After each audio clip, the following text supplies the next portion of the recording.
Hai semua, apa kabar? Semoga kalian selalu berada dalam lindungan Allah Subhanahu wa Ta'ala, diberikan ketenangan hati, dan dimudahkan dalam setiap langkah kehidupan. Di video kali ini, kita akan menyelami sebuah kisah yang bukan hanya sekedar cerita, tetapi juga perjalanan iman, pengorbanan, dan cinta yang begitu dalam kepada Allah dan Rasul-Nya. Kisah ini datang dari salah satu manusia terbaik yang pernah hidup di muka bumi. Seorang sahabat yang setia di saat semua orang meragukan, yang tetap teguh di saat banyak yang goyah, yaitu Abu Bakar As-Siddiq. Kita akan melihat bagaimana hidupnya berubah sejak pertama kali menerima Islam. Bagaimana ia menghadapi ujian demi ujian dengan kesabaran yang luar biasa, hingga bagaimana ia menjadi sosok penting yang menjaga umat setelah wafatnya Nabi Muhammad. Ini bukan hanya tentang sejarah, tapi tentang pelajaran hidup yang masih sangat relevan untuk kita hari ini. Jadi tanpa berlama-lama lagi, ambil cemilan kalian, siapkan posisi ternyaman, boleh sambil rebahan, santai, atau menenangkan diri, dan mari kita mulai kisahnya.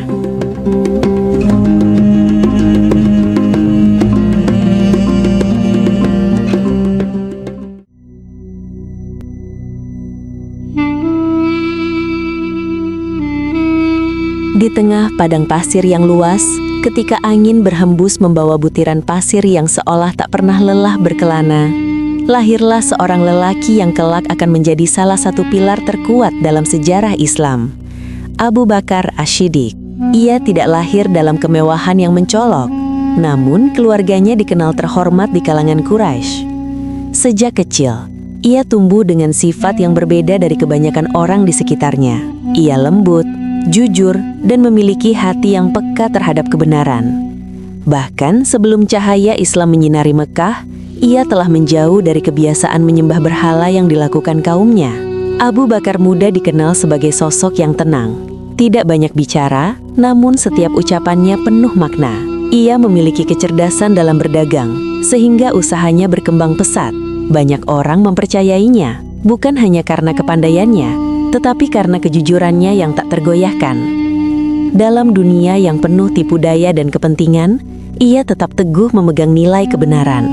Orang-orang datang kepadanya bukan hanya untuk berdagang, tetapi juga untuk meminta nasihat. Namun di balik kesuksesan duniawinya, ada kegelisahan yang sering menyelimutinya. Ia melihat kaumnya tenggelam dalam kebodohan, menyembah patung-patung yang mereka buat sendiri, memperlakukan yang lemah dengan semena-mena, dan hidup tanpa arah yang jelas. Hatinya sering bertanya, apakah ini jalan yang benar? Pertanyaan itu terus menggema dalam jiwanya, menunggu jawaban yang belum datang. Suatu hari, kabar besar mulai beredar di Mekah.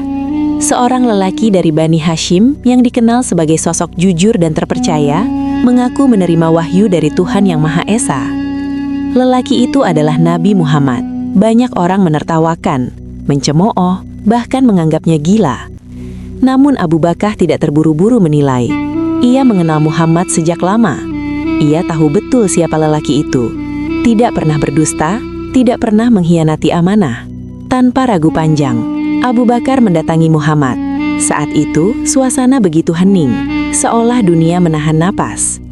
Muhammad menyampaikan risalah yang ia terima, tentang keesaan Allah, tentang hari pembalasan, tentang keadilan dan kasih sayang. Kata-kata itu tidak hanya terdengar, tetapi meresap hingga ke dalam relung hati Abu Bakar. Ia tidak meminta bukti, tidak menuntut keajaiban. Hatinya lah yang menjadi saksi. Jika engkau yang mengatakannya, wahai Muhammad, maka itu pasti benar, ucapnya dengan penuh keyakinan. Saat itulah, ia menjadi orang pertama dari kalangan dewasa yang memeluk Islam, tanpa keraguan, tanpa syarat. Sejak hari itu, hidupnya berubah. Ia bukan lagi hanya seorang pedagang sukses, tetapi seorang pembela kebenaran. Ia menyerahkan dirinya sepenuhnya untuk dakwah Islam. Namun, jalan yang ia pilih bukanlah jalan yang mudah. Mekah berubah menjadi tempat yang penuh ancaman bagi para pengikut Nabi Muhammad.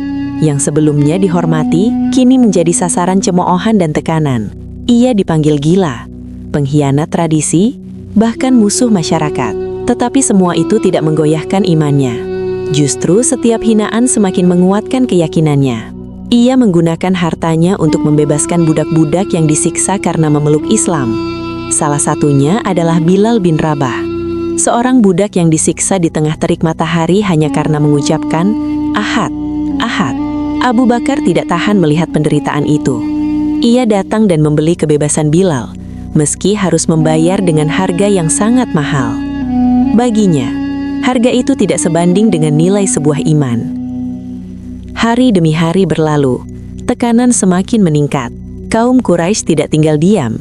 Mereka mulai merancang berbagai cara untuk menghentikan dakwah Nabi Muhammad dan para pengikutnya. Abu Bakar menjadi salah satu target utama. Ia dipukul, dihina, bahkan hampir dibunuh.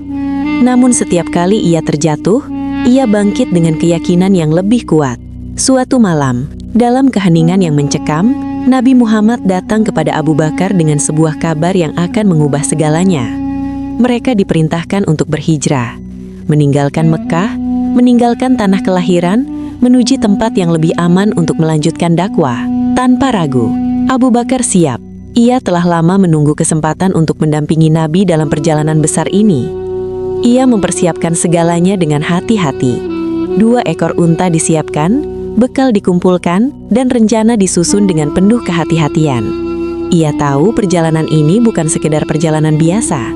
Ini adalah perjalanan penuh risiko, di mana nyawa menjadi taruhannya. Ketika malam hijrah tiba, suasana Mekah begitu sunyi.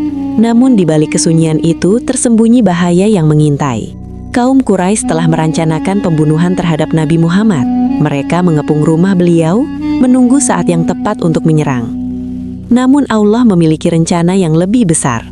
Nabi Muhammad berhasil keluar tanpa terlihat dan segera menuju rumah Abu Bakar. Tanpa banyak kata, mereka berangkat meninggalkan kota yang telah menyimpan begitu banyak kenangan.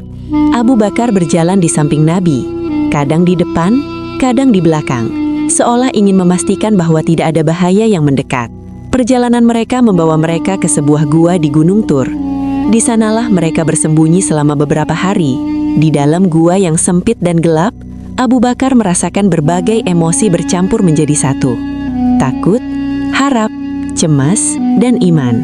Ia khawatir jika musuh menemukan mereka, bukan karena takut akan kematian, tetapi karena keselamatan Nabi. Suatu saat, ketika suara langkah kaki terdengar semakin dekat, Abu Bakar berbisik dengan suara gemetar, "Wahai Rasulullah, jika salah satu dari mereka melihat ke bawah kakinya, mereka pasti akan melihat kita." Namun Nabi Muhammad menenangkan dengan kalimat yang sederhana namun penuh kekuatan. "Jangan bersedih. Sesungguhnya Allah bersama kita." Kalimat itu menenangkan hati Abu Bakar. Ia menyadari bahwa mereka tidak sendirian. Ada kekuatan yang jauh lebih besar yang menjaga mereka. Di luar gua, para pengejar hampir saja menemukan mereka. Namun atas kehendak Allah, sarang laba-laba yang menutupi pintu gua dan burung yang bertelur di sana membuat para pengejar mengira tidak mungkin ada orang di dalamnya. Mereka pun pergi. Di dalam gua, Abu Bakar meneteskan air mata. Bukan karena takut, tetapi karena haru. Ia menyaksikan bagaimana pertolongan Allah datang dengan cara yang tidak terduga. Ia semakin yakin bahwa jalan yang ia pilih adalah jalan yang benar. Perjalanan hijrah itu menjadi titik balik dalam hidupnya. Ia tidak hanya menjadi sahabat Nabi, tetapi juga pelindung, pendamping, dan saksi dari perjalanan besar Islam. Setiap langkah yang ia ambil, setiap pengorbanan yang ia lakukan, semua dilakukan dengan satu tujuan: mendekatkan diri kepada Allah dan membela kebenaran. Dan di sanalah, di tengah perjalanan yang penuh risiko dan harapan itu, kisah Abu Bakar Ash-Shiddiq mulai terukir sebagai kisah tentang iman yang tak tergoyahkan, tentang cinta yang tulus terhadap kebenaran, dan tentang keberanian yang lahir dari keyakinan yang mendalam. Perjalanan hijrah yang penuh ketegangan itu akhirnya membawa Abu Bakar Ash-Shiddiq dan Nabi Muhammad menuju kota yang kelak dikenal sebagai Madinah. Sebuah tempat yang bukan hanya menjadi tujuan fisik, tetapi juga awal dari babak baru dalam sejarah Islam. Ketika mereka tiba, sambutan hangat dari kaum Ansor menyelimuti kedatangan mereka. Air mata haru dan senyum kebahagiaan bercampur dalam satu suasana yang sulit dilukiskan dengan kata-kata. Bagi Abu Bakar, momen itu terasa seperti jawaban atas semua penderitaan yang telah ia lalui di Mekah. Namun, ketenangan itu tidak membuatnya lengah. Ia memahami bahwa perjuangan belum selesai, bahkan mungkin baru saja dimulai. Di Madinah, Abu Bakar tidak hanya menjadi sahabat dekat Nabi, tetapi juga bagian dari fondasi masyarakat Islam yang sedang dibangun. Ia menyaksikan bagaimana Nabi Muhammad mempersaudarakan kaum Muhajirin dan Ansor, menciptakan ikatan yang melampaui darah dan suku. Dan di tengah semua itu, Abu Bakar tetap menjadi sosok yang tenang, setia, dan selalu hadir di sisi Nabi dalam setiap keadaan. Hari-hari di Madinah dipenuhi dengan aktivitas dakwah, penguatan iman, dan pembangunan masyarakat. Namun, ancaman dari luar tidak pernah benar-benar hilang. Kaum Quraisy di Mekah masih menyimpan dendam dan kebencian yang mendalam. Mereka tidak bisa menerima kenyataan bahwa Islam semakin berkembang. Ketegangan itu akhirnya memuncak dalam sebuah peristiwa besar, Perang Badar. Ketika kabar tentang kemungkinan pertempuran itu sampai, suasana Madinah berubah. Sebagian merasa cemas, sebagian lagi bersiap dengan penuh semangat. Abu Bakar termasuk di antara mereka yang berdiri teguh tanpa ragu.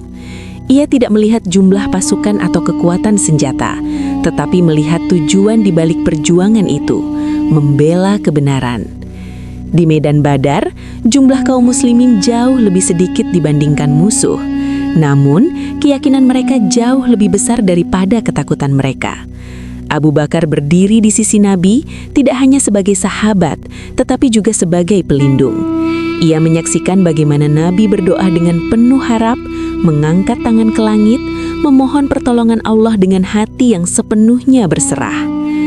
Abu Bakar mendekat dan berkata dengan lembut, "Wahai Rasulullah, cukuplah engkau berdoa. Sesungguhnya Allah pasti akan menepati janjinya." Kata-kata itu bukan sekedar penghiburan, tetapi cerminan dari keyakinan yang begitu dalam. Dan benar saja, pertolongan itu datang. Kaum muslimin meraih kemenangan yang tidak terduga. Bagi Abu Bakar, kemenangan itu bukan tentang mengalahkan musuh, tetapi tentang bukti nyata bahwa Allah selalu bersama orang-orang yang beriman. Namun, tidak semua hari di Madinah diwarnai dengan kemenangan. Ada pula hari-hari penuh ujian yang menggetarkan hati. Salah satunya adalah peristiwa yang melibatkan putrinya sendiri, Aisyah binti Abu Bakar. Sebuah fitnah besar menyebar, menuduh Aisyah dengan tuduhan yang sangat keji. Kabar itu menyebar cepat, mengguncang seluruh masyarakat Madinah. Bagi Abu Bakar, ini adalah ujian yang sangat berat. Ia bukan hanya seorang sahabat Nabi, tetapi juga seorang ayah. Hatinya terbelah antara rasa sakit sebagai orang tua dan kesabaran sebagai seorang mukmin. Ia mendengar berbagai bisikan, tuduhan, dan keraguan yang beredar. Namun ia memilih diam, menahan diri, dan menyerahkan segalanya kepada Allah. Hari-hari berlalu dalam ketegangan yang menyiksa, hingga akhirnya wahyu turun membersihkan nama Aisyah dari segala tuduhan. Kebenaran kembali ditegakkan dan keadilan Allah terlihat dengan jelas. Abu Bakar menangis, bukan hanya karena lega, tetapi karena ia menyaksikan bagaimana Allah menjaga orang-orang yang beriman. Namun, ujian itu tidak berhenti di situ. Abu Bakar juga harus menghadapi kenyataan pahit bahwa salah satu kerabat dekatnya termasuk orang yang ikut menyebarkan fitnah tersebut. Hatinya terluka dan ia sempat bersumpah tidak akan lagi membantu orang itu secara finansial. Tetapi kemudian turunlah ayat yang mengingatkan tentang pentingnya memaafkan dan tetap berbuat baik. Tanpa ragu, Abu Bakar mencabut sumpahnya. Ia kembali membantu orang tersebut, bahkan dengan hati yang lebih lapang. "Aku ingin Allah mengampuniku," ucapnya lirih. Kalimat itu menunjukkan betapa besar jiwanya. Ia tidak hanya kuat dalam menghadapi musuh, tetapi juga dalam menaklukkan egonya sendiri. Seiring berjalannya waktu, Islam terus berkembang. Madinah menjadi pusat peradaban baru yang penuh cahaya. Dan di tengah semua itu, Abu Bakar tetap menjadi sosok yang sederhana. Ia tidak mencari kedudukan, tidak mengejar pujian. Semua yang ia lakukan semata-mata karena Allah. Ia sering terlihat membantu orang-orang miskin, mengunjungi orang yang sakit, bahkan melakukan pekerjaan yang dianggap remeh oleh orang lain. Dalam diam, ia membangun kebaikan yang tidak selalu terlihat, tetapi terasa oleh banyak orang. Salah satu kebiasaannya yang jarang diketahui adalah mengunjungi seorang wanita tua di pinggiran Madinah. Setiap hari, Abu Bakar datang diam-diam, membersihkan rumahnya, menyiapkan makanan, dan memastikan wanita itu dalam keadaan baik. Ia tidak pernah memberitahukan identitasnya. Setelah Abu Bakar wafat, barulah diketahui bahwa orang yang selama ini membantu wanita tersebut adalah dirinya. Ketika Umar bin Khattab mencoba melanjutkan kebiasaan itu, ia menyadari bahwa ia tidak mampu menyamai ketulusan Abu Bakar. Ia berkata dengan penuh haru, "Engkau telah melelahkan orang-orang setelahmu, wahai Abu Bakar." Begitulah Abu Bakar. Ia tidak hanya besar dalam peristiwa besar, tetapi juga dalam hal-hal kecil yang penuh makna. Ia tidak hanya kuat di medan perang, tetapi juga lembut dalam kehidupan sehari-hari. Dan di setiap langkahnya, satu hal yang selalu menjadi pusat hidupnya adalah cintanya kepada Nabi Muhammad. Ia selalu berada di sisi beliau, dalam suka ataupun duka, dalam kemenangan ataupun kesedihan. Cinta itu bukan sekedar perasaan, tetapi diwujudkan dalam tindakan, pengorbanan, dan kesetiaan yang tak tergoyahkan. Namun, waktu terus berjalan dan setiap perjalanan pasti memiliki ujungnya. Tanpa disadari, mereka semakin mendekati masa yang akan menguji umat Islam dengan cara yang berbeda, ujian kehilangan. Dan bagi Abu Bakar, ujian itu akan menjadi ujian terbesar dalam hidupnya. Waktu berjalan tanpa pernah menoleh ke belakang, membawa setiap manusia semakin dekat pada takdir yang telah ditetapkan. Di Madinah, hari-hari yang sebelumnya dipenuhi cahaya wahyu, perlahan mulai diselimuti oleh perasaan yang sulit dijelaskan. Ada kegelisahan yang terasa, seolah sesuatu yang besar akan terjadi. Dan di tengah semua itu, Abu Bakar As-Siddiq tetap menjalani hidupnya dengan kesederhanaan yang sama, tenang, tulus, dan penuh keimanan. Namun hatinya yang begitu dekat dengan Nabi Muhammad mulai merasakan perubahan yang tidak bisa diabaikan. Suatu hari, Nabi Muhammad jatuh sakit. Awalnya banyak yang mengira itu hanya kelelahan biasa. Namun hari demi hari berlalu dan kondisi beliau tidak kunjung membaik. Kabar itu menyebar dengan cepat, membuat seluruh Madinah diliputi kecemasan. Abu Bakar yang selama ini selalu tegar, mulai merasakan kegelisahan yang belum pernah ia rasakan sebelumnya. Ia sering datang menjenguk, duduk di samping Nabi dengan diam, memandangi wajah yang selama ini menjadi sumber kekuatan baginya. Ada satu momen yang sangat membekas dalam hati Abu Bakar, ketika Nabi Muhammad meminta agar Abu Bakar menggantikannya menjadi imam sholat. Permintaan itu terasa sederhana bagi sebagian orang, tetapi bagi Abu Bakar itu adalah amanah yang sangat berat. Ia menangis, merasa dirinya tidak pantas menggantikan posisi Nabi, bahkan hanya dalam sholat. Namun Nabi tetap memintanya, dan akhirnya ia pun maju dengan hati yang penuh gemetar. Ketika Abu Bakar berdiri di depan para sahabat, suaranya bergetar saat membaca ayat-ayat Al-Quran. Air matanya jatuh tanpa bisa ditahan. Ia tidak hanya memimpin sholat, tetapi juga merasakan beratnya tanggung jawab yang seolah mulai berpindah ke pundaknya. Hari-hari terakhir itu menjadi ujian yang sangat berat. Hingga akhirnya, tibalah hari yang tidak pernah diinginkan oleh siapapun. Nabi Muhammad wafat. Kabar itu menyebar seperti petir yang menyambar langit cerah. Madinah seketika berubah menjadi lautan duka. Banyak sahabat yang tidak mampu menerima kenyataan itu.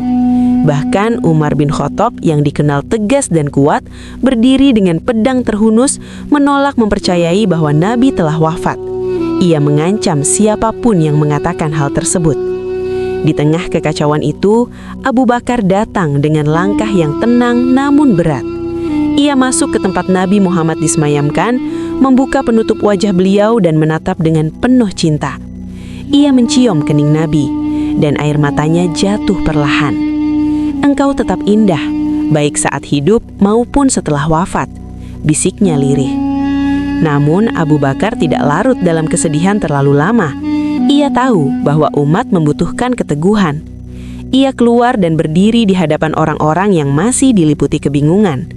Dengan suara yang tegas namun penuh emosi, ia berkata, "Barang siapa yang menyembah Muhammad, maka sesungguhnya Muhammad telah wafat. Tetapi barang siapa yang menyembah Allah, maka sesungguhnya Allah Maha Hidup dan tidak akan pernah mati." Kalimat itu mengguncang hati semua yang mendengarnya, seolah tirai yang menutup kesadaran mereka tersingkap. Bahkan Umar yang sebelumnya menolak kenyataan, perlahan menjatuhkan pedangnya dan tersadar. Abu Bakar telah mengembalikan umat kepada inti keimanan mereka, bahwa yang abadi hanyalah Allah. Setelah itu, tantangan baru pun muncul. Umat Islam harus menentukan siapa yang akan memimpin mereka setelah wafatnya Nabi. Perdebatan terjadi di antara kaum Muhajirin dan Ansar. Situasi menjadi tegang, karena masing-masing memiliki pandangan yang berbeda. Di tengah diskusi itu, nama Abu Bakar mulai disebut.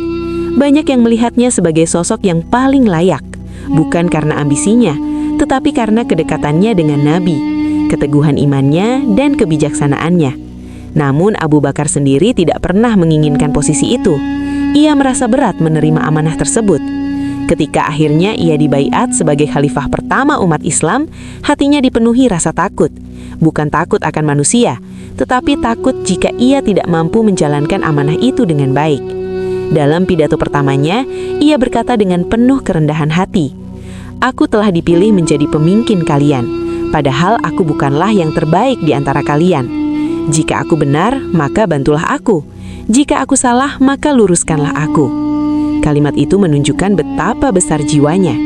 Ia tidak melihat kepemimpinan sebagai kehormatan, tetapi sebagai tanggung jawab yang harus dipertanggungjawabkan di hadapan Allah. Namun, menjadi khalifah di masa itu bukanlah tugas yang mudah. Setelah wafatnya Nabi, banyak kabilah yang mulai memberontak. Sebagian menolak membayar zakat, sebagian lagi bahkan keluar dari Islam. Situasi menjadi sangat genting. Umat yang sebelumnya bersatu mulai terpecah. Banyak sahabat yang merasa ragu untuk mengambil tindakan tegas. Mereka khawatir perang akan memperburuk keadaan.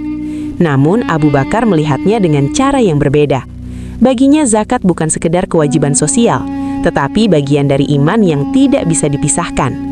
Dengan keteguhan yang luar biasa, ia berkata, "Demi Allah, aku akan memerangi siapapun yang membedakan antara sholat dan zakat."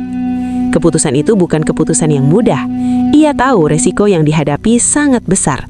Namun ia tidak ingin melihat ajaran Islam dipermainkan atau dipisahkan sesuai keinginan manusia. Ia berdiri teguh, bahkan ketika sebagian orang meragukannya. Di saat itulah, sosok Abu Bakar benar-benar terlihat dalam bentuknya yang utuh, lembut dalam hati, tetapi tegas dalam prinsip. Ia tidak membiarkan emosinya mengalahkan kebenaran, dan tidak membiarkan tekanan mengubah keyakinannya. Pasukan pun dikirim untuk menghadapi pemberontakan. Salah satu perang besar yang terjadi adalah melawan nabi palsu, Musailamah. Pertempuran itu berlangsung sengit dan memakan banyak korban, termasuk para penghafal Al-Quran. Ketika kabar itu sampai, hati Abu Bakar kembali diuji. Ia menyadari bahwa jika para penghafal Al-Quran terus berkurang, maka ada risiko besar terhadap kelestarian wahyu. Dari situlah muncul gagasan untuk mengumpulkan Al-Quran dalam satu mushaf. Awalnya ide ini terasa berat, karena tidak pernah dilakukan di masa Nabi. Namun setelah berdiskusi dengan para sahabat, akhirnya keputusan itu diambil. Itu adalah langkah besar yang menunjukkan kebijaksanaan dan visi jauh ke depan dari Abu Bakar. Ia tidak hanya memikirkan kondisi saat itu, tetapi juga masa depan umat Islam. Hari-hari kepemimpinannya dipenuhi dengan tantangan, tetapi juga dengan keputusan-keputusan penting yang membentuk arah umat. Ia tidak pernah berubah, tetap sederhana, tetap rendah hati, tetap dekat dengan rakyatnya. Namun di balik semua itu, ada satu hal yang tidak pernah berubah, cintanya kepada Nabi Muhammad. Setiap keputusan yang ia ambil, setiap langkah yang ia jalani, selalu ia ukur dengan satu pertanyaan. Apakah ini sesuai dengan apa yang diajarkan oleh Rasulullah? Dan dalam setiap detik hidupnya sebagai khalifah, Abu Bakar tidak pernah merasa dirinya sebagai penguasa. Ia selalu melihat dirinya sebagai pelayan umat yang suatu hari nanti akan dimintai pertanggungjawaban. Namun waktu tidak pernah berhenti, dan perjalanan Abu Bakar sebagai pemimpin, meskipun penuh makna, perlahan mulai mendekati akhirnya, membawa kisahnya menuju babak terakhir yang akan mengukuhkan namanya sebagai salah satu manusia paling mulia dalam sejarah Islam. Kepemimpinan Abu Bakar Asy-Siddiq berjalan dalam waktu yang tidak panjang. Namun, setiap harinya terasa padat dengan ujian dan tanggung jawab yang seolah tidak pernah berkurang. Di tengah gejolak umat yang baru saja kehilangan Nabi Muhammad, ia berdiri sebagai penopang yang menjaga agar bangunan iman itu tidak runtuh. Tidak ada kemewahan dalam hidupnya sebagai khalifah. Tidak ada jarak antara dirinya dan rakyat. Bahkan seringkali, ia terlihat berjalan sendiri di pasar, memikul beban atau menenangkan orang-orang yang sedang dilanda kesulitan. Seolah ia hanyalah seorang lelaki biasa yang tidak memiliki kedudukan apapun. Namun justru disitulah letak keagungannya. Ia tidak berubah oleh kekuasaan. Rumahnya tetap sederhana, pakaiannya tetap biasa, dan makanannya tidak lebih dari apa yang dimakan oleh kebanyakan orang. Pernah suatu ketika, setelah menjadi khalifah, ia masih berangkat ke pasar untuk berdagang seperti biasa. Melihat hal itu, para sahabat merasa khawatir. Mereka berkata bahwa jika Abu Bakar terus berdagang, maka urusan umat akan terbengkalai. Setelah musyawarah, akhirnya diputuskan bahwa ia akan diberi tunjangan dari Baitul Mal. Itu pun dalam jumlah yang sangat sederhana, sekadar cukup untuk memenuhi kebutuhan hidupnya. Hari demi hari, Abu Bakar menjalani kepemimpinannya dengan hati yang selalu waspada. Ia tidak pernah merasa aman dari kesalahan. Bahkan dalam doa-doanya, ia sering memohon agar tidak dibebani sesuatu yang tidak mampu ia pikul. Ia menyadari bahwa menjadi pemimpin bukan berarti memiliki kuasa atas orang lain, tetapi menjadi orang pertama yang akan dimintai pertanggungjawaban di hadapan Allah. Di tengah kesibukan itu, satu persatu ujian datang, namun juga satu persatu keberhasilan mulai terlihat. Pemberontakan yang sebelumnya mengancam keutuhan umat berhasil dipadamkan. Kabilah-kabilah yang sempat goyah mulai kembali kepada Islam. Stabilitas perlahan kembali, dan cahaya Islam mulai menyebar lebih luas, bahkan melampaui Jazirah Arab. Namun Abu Bakar tidak pernah terlena oleh keberhasilan itu. Ia tetap menjaga hatinya agar tidak terikat pada dunia. Ia sering mengingat hari-hari bersama Nabi, kenangan yang tidak pernah pudar, bahkan semakin terasa dalam setiap langkahnya. Setiap sudut Madinah seolah menyimpan jejak berkesamaan mereka. Kadang ketika ia melewati tempat-tempat tertentu, matanya berkaca-kaca, seolah waktu kembali berputar. Ada satu kebiasaan yang tetap ia lakukan meskipun kesibukannya sebagai khalifah begitu besar: mengunjungi wanita tua yang buta di pinggiran Madinah. Ia datang diam-diam, seperti yang ia lakukan sebelum menjadi pemimpin, membersihkan rumahnya, menyiapkan makanannya, memastikan semuanya dalam keadaan baik. Tidak ada yang tahu siapa sebenarnya lelaki yang setiap hari datang membantu wanita itu. Suatu hari, Umar bin Khattab mencoba mengikuti jejaknya. Ia penasaran, siapa yang selalu mendahuluinya dalam berbuat kebaikan itu. Ketika ia datang lebih awal, ia menemukan bahwa semua pekerjaan telah selesai. Wanita tua itu berkata bahwa seseorang selalu datang sebelum fajar dan melakukannya dengan sangat rapi. Setelah Abu Bakar wafat, barulah Umar menyadari bahwa orang itu adalah Abu Bakar. Ia pun terdiam lama, merasakan betapa sulitnya menyamai ketulusan sahabatnya itu. Di sisi lain, kondisi fisik Abu Bakar mulai melemah. Tubuhnya yang dulu kuat, kini mulai menunjukkan tanda-tanda kelelahan. Namun ia tidak pernah mengeluh. Ia tetap menjalankan tugasnya dengan penuh tanggung jawab. Hingga suatu hari, ia jatuh sakit. Sakit itu tidak kunjung membaik, dan para sahabat mulai menyadari bahwa waktu Abu Bakar mungkin tidak lama lagi. Dalam keadaan lemah, ia masih memikirkan umat. Ia tidak ingin meninggalkan mereka dalam keadaan tanpa pemimpin. Setelah bermusyawarah dan mempertimbangkan dengan matang, ia menunjuk Umar bin Khattab sebagai penggantinya. Keputusan itu tidak diambil dengan mudah. Ia berdoa, meminta petunjuk dan memastikan bahwa keputusan itu adalah yang terbaik bagi umat. Ketika sebagian orang merasa khawatir dengan ketegasan Umar, Abu Bakar menjawab dengan penuh keyakinan. Jika aku ditanya oleh Allah mengapa aku memilih Umar, maka aku akan menjawab karena aku melihatnya sebagai orang terbaik di antara mereka. Kata-kata itu menunjukkan betapa ia tidak memilih berdasarkan kedekatan pribadi, tetapi berdasarkan kualitas dan tanggung jawab. Hari-hari terakhir Abu Bakar dipenuhi dengan refleksi. Ia sering menangis, bukan karena takut mati, tetapi karena khawatir jika ada amanah yang belum ia tunaikan dengan sempurna. Ia meminta keluarganya untuk mengembalikan semua harta yang berasal dari Baitul Mal. Bahkan seekor unta dan seorang pelayan yang digunakan selama masa kepemimpinannya pun ia kembalikan. Ia tidak ingin membawa sesuatu yang bukan haknya ketika menghadap Allah. Dalam salah satu momen yang sunyi, ia berkata lirih, "Aku tidak menyesal menjadi khalifah, tetapi aku berharap aku hanyalah seorang biasa yang tidak memikul tanggung jawab sebesar ini." Kalimat itu bukan menunjukkan kelemahan, tetapi kejujuran seorang hamba yang memahami beratnya amanah. Ketika ajal semakin dekat, ia meminta agar dimakamkan di samping Nabi Muhammad. Permintaan itu sederhana, tetapi penuh makna. Ia ingin tetap dekat dengan sahabat yang paling ia cintai bahkan setelah kematian. Hari itu pun tiba. Madinah kembali diselimuti duka. Umat Islam kehilangan sosok yang selama ini menjadi penopang mereka di masa paling sulit. Abu Bakar Asy-Syiddiq wafat dengan meninggalkan warisan yang tidak ternilai, iman yang kokoh, keteladanan yang tulus, dan kepemimpinan yang penuh keikhlasan. Ia dimakamkan di samping Nabi Muhammad, di tempat yang menjadi saksi dari begitu banyak kenangan, perjuangan, dan cinta. Bagi banyak orang, itu adalah akhir dari kisahnya. Namun sebenarnya, itu adalah awal dari bagaimana namanya akan terus hidup dalam hati umat Islam sepanjang masa. Kisah Abu Bakar bukanlah kisah tentang kekuasaan, tetapi tentang pengorbanan. Bukan tentang kejayaan dunia, tetapi tentang ketulusan hati. Ia telah menunjukkan bahwa kekuatan sejati tidak terletak pada fisik atau kekayaan, tetapi pada iman yang tidak tergoyahkan. Dan meskipun ia telah tiada, jejak langkahnya tetap terasa dalam setiap doa, dalam setiap kebaikan, dan dalam setiap hati yang mencari keteladanan. Namun kisah ini belum benar-benar selesai, karena warisan Abu Bakar tidak hanya terletak pada apa yang ia lakukan, tetapi juga pada bagaimana ia menginspirasi orang-orang setelahnya untuk melanjutkan perjuangan itu.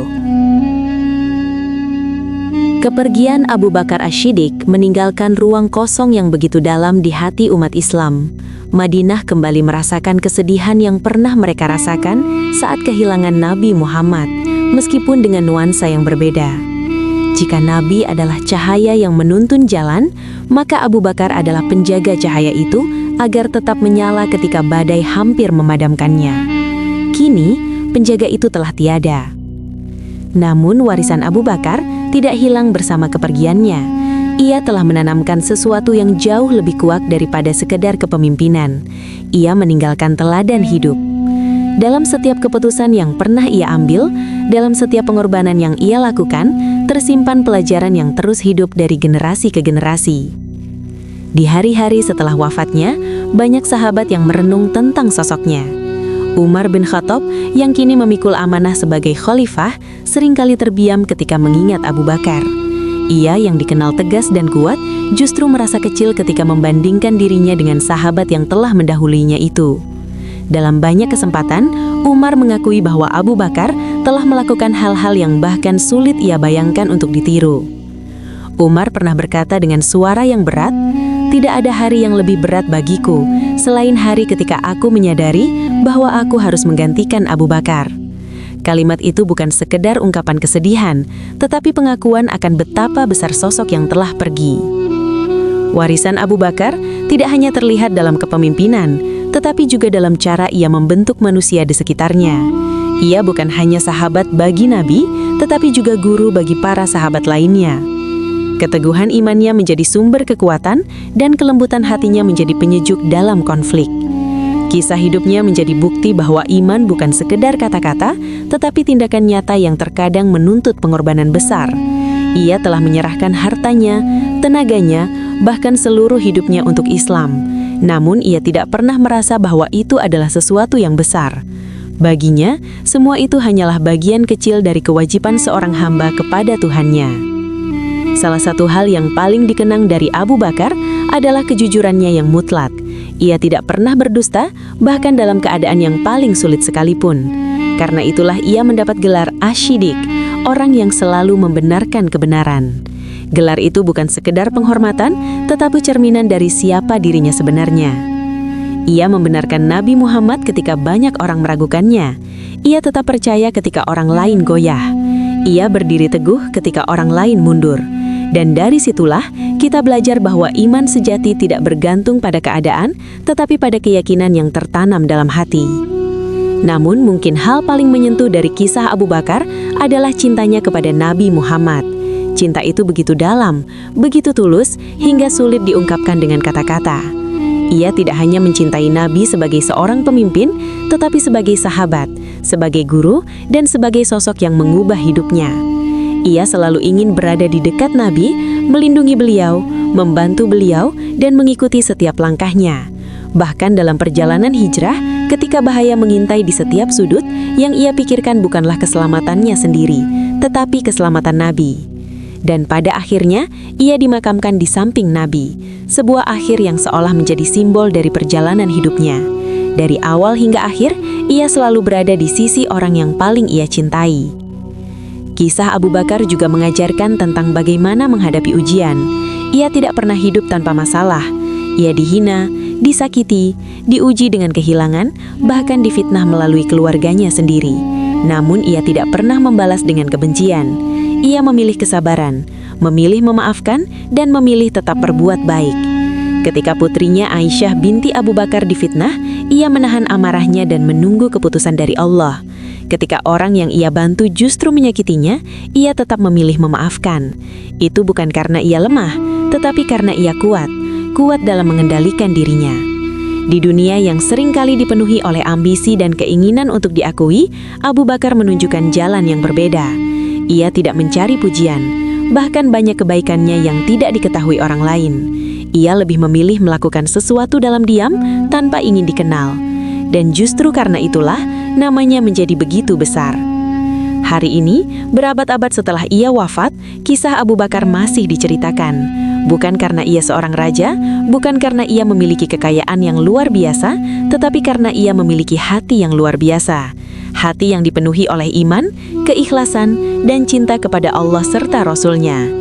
Setiap orang yang mendengar kisahnya seolah diajak untuk bertanya pada dirinya sendiri, sudah sejauh mana kita mencintai kebenaran, sudah sekuat apa kita mempertahankan iman, dan sudah setulus apa kita berbuat baik kepada orang lain. Abu Bakar tidak meninggalkan istana megah, tidak meninggalkan harta yang melimpah. Ia meninggalkan sesuatu yang jauh lebih berharga, yaitu teladan hidup. Teladan yang tidak lekang oleh waktu, tidak pudar oleh perubahan zaman. Dan mungkin disitulah letak keabadian yang sebenarnya. Karena pada akhirnya, manusia akan pergi. Nama bisa saja dilupakan. Namun nilai-nilai yang ditanamkan dengan keikhlasan akan terus hidup, mengalir dari satu hati ke hati yang lain. Kisah Abu Bakar Asy-Syiddiq adalah kisah tentang iman yang tidak goyah meski dunia berubah. Tentang cinta yang tidak pudar meski waktu berlalu. Tentang keberanian yang lahir bukan dari kekuatan fisik, tetapi dari keyakinan yang dalam.